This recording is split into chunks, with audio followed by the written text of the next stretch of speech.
Sa loob ng maraming dekada, ang Philippine Army ay pangunahing nakatuon sa mga banta sa loob ng bansa tulad ng insurhensya, terorismo at peacekeeping operations.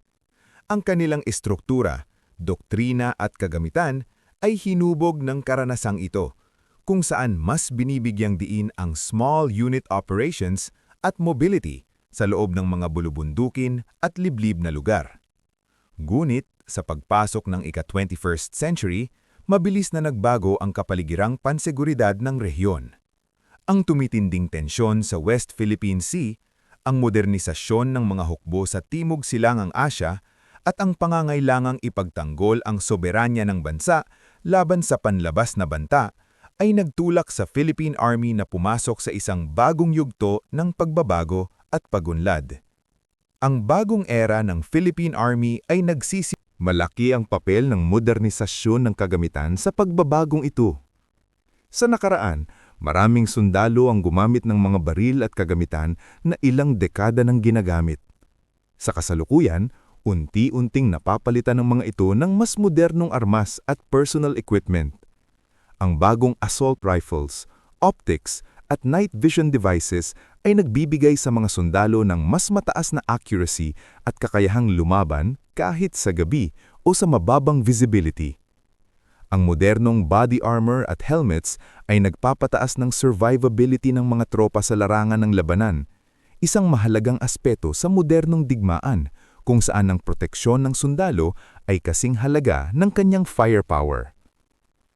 Kasabay ng pagpapaguti ng individual soldier systems ay ang modernisasyon ng fire support capabilities ng Army. Ang pagkuha ng makabagong howitzers at artillery systems ay nagbigay sa hukbo ng kakayahang maghatid ng mas malakas at mas eksaktong putok sa mas malalayong distansya. Malaki rin ang impluwensya ng teknolohiya sa pagbabagong ito. Ang modernong communication systems ay nagpapabuti sa command and control ng mga unit sa lahat ng antas. Ang secure radios at digital communication networks ay nagbibigay daan sa mas mabilis at mas malinaw na palitan ng impormasyon na mahalaga sa mabilis na takbo ng modernong operasyon. Ang pagkakaroon ng real-time situational awareness ay nagbibigay sa mga commander ng kakayahang gumawa ng mas tamang desisyon sa mas maikling panahon na maaaring magbago sa resulta ng labanan. Unti-unti ring pumapasok ang unmanned system sa operasyon ng Philippine Army. Ang paggamit ng drones para sa reconnaissance, surveillance, at intelligence gathering ay nagiging mas karaniwan. Sa pamamagitan ng mga ito, mas natutukoy ang galaw at posisyon ng kalaban nang hindi inilalagay sa panganib ang buhay ng mga sundalo. Sa hinaharap, inaasahang mas lalawak pa ang paggamit ng unmanned systems hindi lamang sa impormasyon kundi pati na rin sa support roles at coordination sa joint operations. Hindi lamang kagamitan at teknolohiya ang binibigyang pansin sa bagong era ng Philippine Army. Malaki rin ang diin sa pagsasanay at profesionalisasyon ng mga tauhan. Ang mga sundalo at opisyal ay sumasailalim sa mas masinsin at mas modernong training na nakatuon sa combined arms operations, joint exercises, at interoperability kasama ang mga kaalyadong bansa. Ang mga pagsasanay na ito ay nagbibigay ng exposure sa mas advanced na taktika at doktrina na tumutulong sa hukbo na iangat ang antas ng kakayahan nito. Ang pakikipagtulungan sa mga kaalyadong bansa ay isa pang mahalagang bahagi ng pagbabagong ito. Sa pamamagitan ng joint exercises at defense cooperation agreements, nakakakuha ang Philippine Army ng access sa kaalaman, karanasan at teknolohiya mula sa mas modernong militar.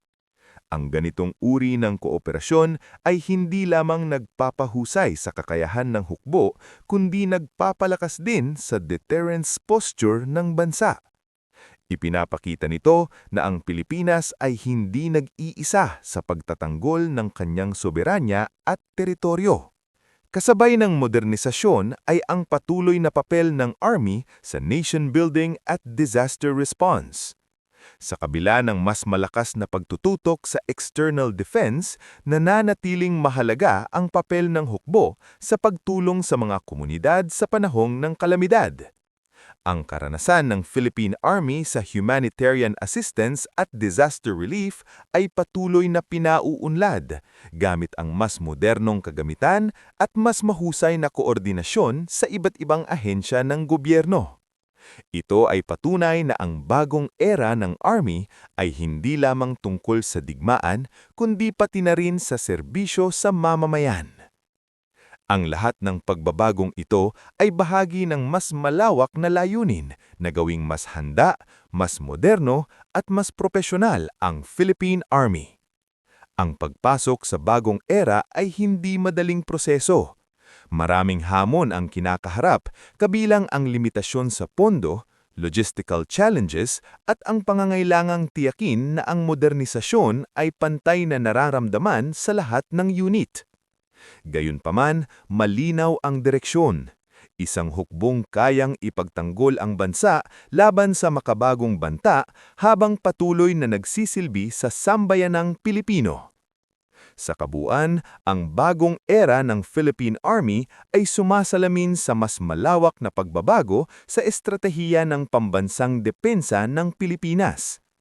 Mula sa isang hukbong nakatuon halos eksklusibo sa internal security, ito ay unti-unting nagiging isang modernong land force na handa sa mas komplikado at mas mapanganib na hamon ng kasalukuyang panahon.